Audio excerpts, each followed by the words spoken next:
իրազեկման աշխատանքները նաև մարզերում քաղաքացիների հետ կապված ինչպիսին է։ Շատ լավ, նախ նշեմ, որ 14,000-ից ավել մոտ 15,000 քաղաքացի արդեն հայտարարել են, ուստեղ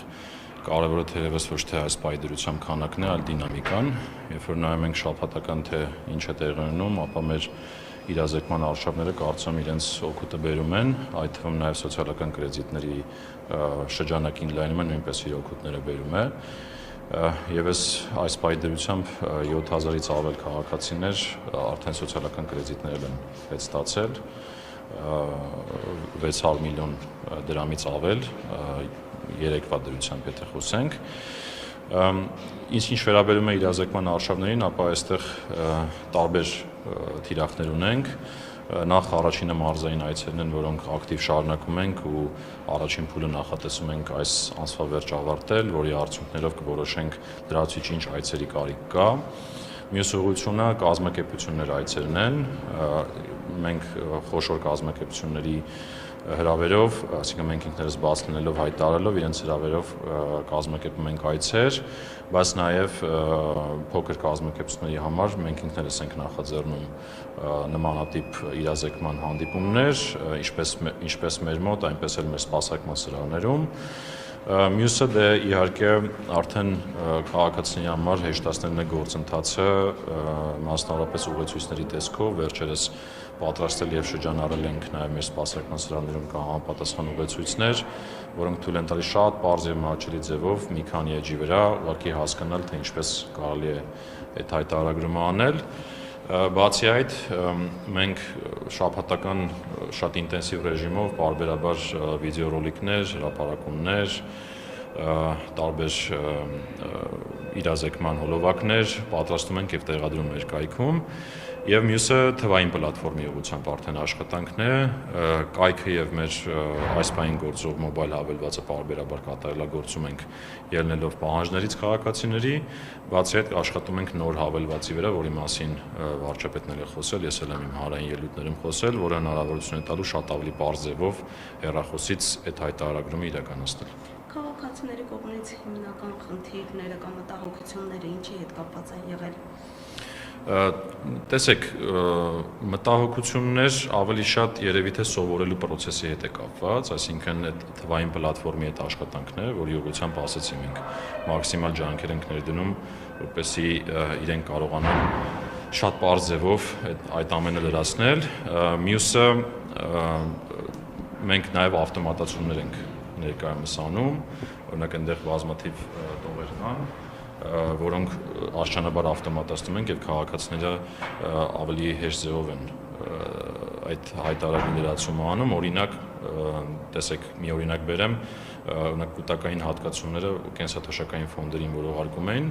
նախկինում քաղաքացին ինքը պիտի լրացներ պետության կողմից հատկացված այդ գումարները, հիմա դա ավտոմատացված է։ Նախատեսում ենք հետագայում նաև բանկերի տեղեկատվությունը ավտոմատ ձևով միացնենք այդ համակարգին եւ ավտոմատ լրացվի եւ քաղաքացիները չգնան օրինակ փորձեն փնտրել թե իրենց ավալների դիմաց ինչ տոկոսների ինչ եկամտային հարկ են վճարել կամ կենսաթոշակառուների համար կենսաթոշակները, նպաստառուների համար նպաստները։ Հիմնականում այս դիրույթում են հարցերը եւ իհարկե մնացած բնույթի հարցերը մեթոդական են, այսինքն օրինակ ենթադրենք եկամտի տեսակ կամ հարկվող եւ չհարկվող եկամտի տեսակներ են խնդրում քաղաքացիները, որ մենք բարձրաբանենք իրենց։ Մենք այդ այցերի ժամանակ բարձրաբանում ենք, հետո ամիջական էլի կապի մեջ ենք լինում, բարձրաբանում ենք։ Այս երկու խումբ հարցերն են, որը կարծում երևի ինքը նաև հետաքրքիր process-ային առումով, որ իրենց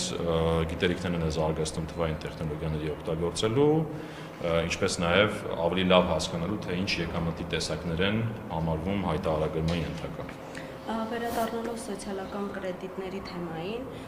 շատերը քաղաքացիներից զուտ ուղղակի խուսափում են օգտվել սոցիալական կրեդիտից, այն համարելով, որ եկամտահարկի վերադարձ է կարծես թե իրենց համար կատարվում, այդ մտահոգություններն ունեն ու կոպիտ ասած ռիսկի չեն դիմում, փորձում են հետագայում ավելի կոպիտ ասած նշանակալից ինչ-որ ծրագրերից օգտվել, այս դեպքում ինչ կարող եք ասել։ Անկեղծ ասած նման մտահոգություն մենք չենք լսել, ավելին ասեմ, սոցիալական կրեդիտները նույնիսկ ողջևորել են քաղաքացիներին եւ մոտիվացել այս համակարգում հայտարարությունները ավելի ակտիվ իրականացնել։ Ամեն մի դեպք առանձին ուսումնասիրվում է, եթե լինում են խնդիրներ եւ համապատասխան պարզաբանումներ տրվում են, բայց նման խնդիր, որը որ դուք նշում եք, մենք չենք նկատել մեր պրակտիկայում։ Ամեն դեպքում, այսպես ասած, տարակարծություններից խուսափելու համար եկամտահարկի վերադարձից սոցիալական կրեդիտը ինչով է տարբերվում։ Տեսեք, ինքը ըստ էության նույնն է, այսինքն սոցիալական կրեդիտները քաղաքացիներին վճարում են իրենց վճարած եկամտային հարկից, այսինքն քաղաքացին, երբ որ բարձր աշխատանք է կատարում եւ դրա դիմաց եկամտային հարկ է վճարում, այդ եկամտային հարկից վերադարձվում է իրեն սոցիալական կրեդիտ։ Հետևաբար այդ տեսանկյունից որևէ քաղաքացի կարծում անհանգստանալու կարիք չունի։ Ավելին, ինքը նույնիսկ ստացվում է ավելի քիչ եկամտային հարկ է վճարում, իսկ մնացած մասը օգտագործում է իր եւ իր ընտանիքի անդամների մարդկային կապիտալը զարգացնելու ուղղությամբ։ Հետագայում, այսինքն կարող է նույն քաղաքացին սոցիալական կրեդիտից օգտվելուց բացի եկամտային հարկից առանձին ծրագրերով օգտվել։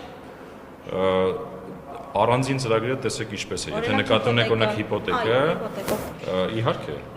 իհարկե, դա առանձին ծրագիր է, այսինքն այդ 100,000 դրամը, որը որ կա սոցիալական կրեդիտի, չի ներառում իր մեջ հիպոթեկի վերադարձնելը։ Այսինքն քաղաքացին կարող է օգտվել եւ նրանից, եւ այս 100,000-ից տարեկան մակով։ Հիմնական շահութությունը դրա հետ է կապված։ Շնորհակալ եմ։ Տեսել եմ։